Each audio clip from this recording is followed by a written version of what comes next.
Na história do jornalismo, faz parte do jornalismo a disputa por uma informação em primeira mão. A disputa por dar primeiro aquela informação, lógico, né? Lógico. No nosso jargão, é o furo de reportagem. Você vive pela informação de qualidade e pelo fato de você dar a informação em primeira mão. Isso. Só que o mundo mudou de uma tal maneira que hoje todo mundo transmite informação, inclusive todo mundo acha que é jornalista. O cidadão vê um prédio pegando fogo na rua dele, ele não liga para o bombeiro, ele liga a câmera e começa a transmitir ao vivo o fogo. Né? George Floyd, a grande notícia do assassinato de George Floyd nos Estados Unidos. Foi gravado por uma menina de 17 anos no seu celular. Que gravou a imagem do policial ajoelhado no pescoço dele e ele dizendo... Estou sem ar. Eu não posso respirar. Não posso respirar. É um caso exemplar, porque aquilo não foi feito por um repórter. Aquela imagem foi captada, gravada por uma adolescente que agiu como legítima representante do direito público à informação. Aquilo foi publicado, aquilo correu o mundo. E sim, você pode dizer um furo. Salvo engano, ela recebeu um prêmio jornalístico qualquer. Essa garota, cujo nome eu não me lembro agora. Mas, se não recebeu, poderia receber, sabe?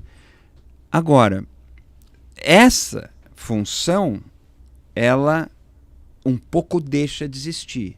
Eu leio jornal impresso até hoje. Eu sou o velho homem moderno do Hegel. Eu também. Eu leio dois pela internet pela manhã e 2 impressos. Isso. O homem moderno, a oração matinal do homem moderno é a leitura dos jornais. Então somos nós. Somos também tipo em extinção. Sim. Se você mora em prédio, verifica lá quantos tem. Se você mora na rua, numa casa, na rua, como eu moro, numa casa, fora de condomínio, uma casa comum, eu observo pela rua. O motoqueiro vem só trazer o meu jornal, mas eu faço lá a minha oração do homem moderno. O jornal que chega, ele não nos conta novidade. Alguma coisa pode ser que ele nos conte porque nos escapou no dia anterior, porque a informação já estava circulando. Mas a imprensa tem a função que é mais valiosa do que o furo, que é de organizar o material informativo. O que tem mais peso? O que tem mais consequência? Não é só analisar a informação, é organizá-la, hierarquizá-la, estabelecer as relações, saber para onde devem se voltar os olhos da sociedade. Nesse sentido, a função primordial da imprensa, nesse sentido, é mediar o espaço comum. Se nós não tivermos espaço comum, nós não somos mais sociedade. Um dos efeitos perversos da criação das bolhas e dessa coisa ultra individualizada é que a troca comum desaparece. Nós deixamos de ser sociedade. Nós viramos um amontoado de pequenas comunidades ou uma espécie de amontoado de pessoas isoladas, amontoado de solidões. Isso é a falência do projeto democrático. O projeto democrático extrai força da dissidência, da discordância, do debate em torno de interesses comuns. O jornal tem essa capacidade luminosa, que fala, nós precisamos prestar atenção nisso aqui, depois nisso aqui. Aquilo pesa. Aquilo que continua aquela história que você viu ontem, esse fio de continuidade te interessa. Isso te conecta com os seus pares. Isso não pode ser feito em alta velocidade. Jamais foi feito em alta velocidade. Então, era isso que eu ia te perguntar. Jamais será. Os veículos de comunicação estabelecidos, os chamados tradicionais, enfrentam esta concorrência, né, que é brutal, que é de segundo a segundo a troca da informação, a informação, o juízo de informação. E aí ele sempre corre o risco de querer competir com essa coisa veloz que não tem preocupação em checar, em conferir, não, verificar veja aqui, a precisão. Isso, toda razão, mas veja aqui, é lógico que eu desejo para você, sempre desejei, a gente se conhece, se viu pouco, mas desejo para você o maior público possível. Desejo enorme sucesso, que a audiência cresça e tudo mais. Mas é óbvio que um programa comigo não vai ser um campeão de audiência. Mas eu, com a mesma sinceridade que eu digo isso, eu também digo até com uma certa pretensão, nós estamos tratando de temas importantes. Relevantes. Estamos tratando de temas necessários. Ora, o jornalismo faz essa classificação, faz essa organização, estabelece nexos entre as histórias, dá compreensibilidade para o que parece caótico no mundo, e isso é uma função qualificada. Isso não é uma função de massa. Para isso, é necessário a gente ter atenção para um outro aspecto. A informação na democracia é um direito. Ela não é um carnaval, jamais será. Ela não é um show que lota um estádio de futebol um dia depois do outro. Ela é um direito e, ao mesmo tempo, ela é necessária para o funcionamento da democracia. A democracia se baseia na ideia de que o público é capaz de julgar. Veja só, o presidente da República, ele é eleito pelo voto de cada um. Para que o sujeito vote para um presidente da República, para um deputado, para um vereador, ele precisa ter capacidade de julgar e tomar decisão. Ora, ele só vai fazer isso se ele for bem informado. Se ele não estiver bem informado, se ele não for bem educado, ele vai fazer uma delegação de poder ruim, que vai gerar governos ruins, autoridades ruins. O Brasil enfrenta muito esse problema. Isso é necessário para a democracia. A informação é necessária para a democracia. E a isso corresponde a ideia de que todo mundo tem direito à informação. Porque se as pessoas não tiverem direito à informação, elas não vão se qualificar como aquele que delega o poder. E é fundamental que ele esteja bem informado. O jornalismo entra aí, a imprensa entra aí. Então, de um lado, ele precisa ser um sucesso de público, mas ele também precisa ser um sucesso institucional. E isso nem sempre vem acompanhado com uma coisa arrasa quarteirão, sabe, blockbuster. Não é assim, não é. E quando é assim, em geral, é sensacionalista, é ruim. Não acrescenta. Não acrescenta. Isso é uma coisa difícil. Isso parece uma coisa paradoxal. Parece algo contraditório. Porque você fala...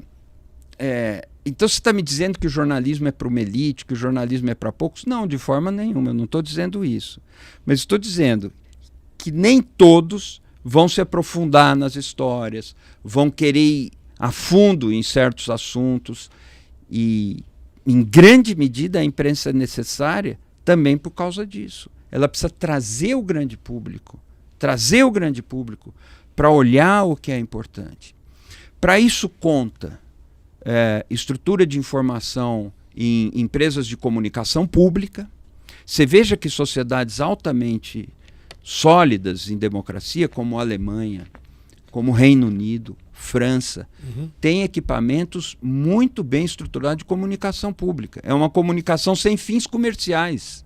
São empresas que dão notícias com alta audiência, mas não fazem publicidade, não vivem de publicidade. Como escola pública, são sustentadas pelo público. Isso é uma coisa importante nos nossos dias, nós deveríamos olhar para isso. Outra coisa, a imprensa tem modelos de negócio que nem sempre vão ser na base do arrasa quarteirão. New York Times passou dos 10 milhões de assinantes. Passou dos 10 milhões de assinantes porque depende menos de publicidade comercial para se sustentar. Os 10 milhões de assinantes digitais. Digitais e impressos. Mas desses aí, o impresso é muito pouquinho. É muito pouquinho. Mas isso significa que alguns órgãos de imprensa estão indo na direção de viver diretamente do seu público. Os pequenos agrupamentos de imprensa que vão surgindo, muitos deles são colaborativos, são também não têm fins de lucro. Também procuram viver de doações ou de campanhas entre o seu público. Isso é algo que a imprensa precisa começar a avaliar com seriedade, porque isso vai mudar. A ideia de que imprensa saudável é um negócio lucrativo não é uma correlação necessária. Isso pode acontecer, é bom que aconteça, mas nem tudo é assim. BBC não é lucrativa, ZDF na Alemanha não é lucrativa, porque não tem finalidade de lucro, é outro tipo de coisa. ARD na Alemanha não é lucrativo, Rádio France, a comunicação pública no Japão, o sistema das PBS, das rádios públicas nos Estados Unidos, com mais de 1.000 emissoras, não tem objetivo de lucro e tem um papel informativo incrível. Jornalismo internacional nas rádios da PBS é de alta qualidade. Então isso a gente vai ter que repensar e vai ter que enfrentar. Se a sociedade não está bem informada e não está bem informada sobre o que é imprensa, a sociedade perde força na democracia.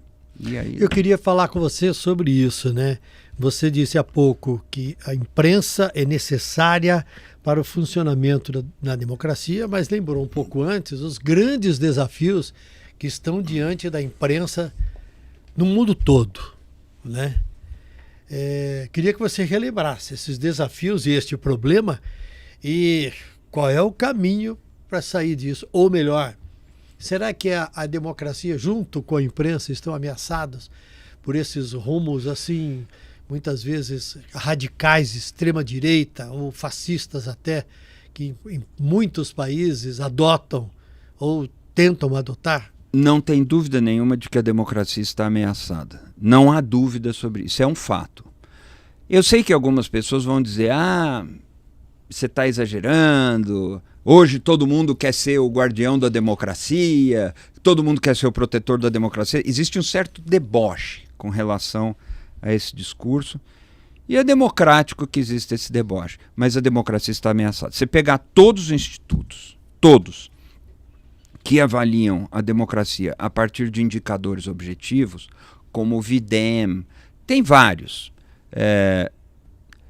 O Intelligence Unit do Economist faz isso também, Freedom House faz isso, vários institutos que acompanham a qualidade da democracia no mundo. E aí a qualidade vem por indicadores, né? Alternância no poder, um monte de coisas. São vários indicadores. A democracia declina em quase todos os países. Há classificações, democracia plena, democracia um pouquinho pior, mais ou menos democracia, não democracia, autocracia. Estou fazendo uma classificação aqui em 5 degraus, meramente ilustrativa, mas é mais ou menos isso.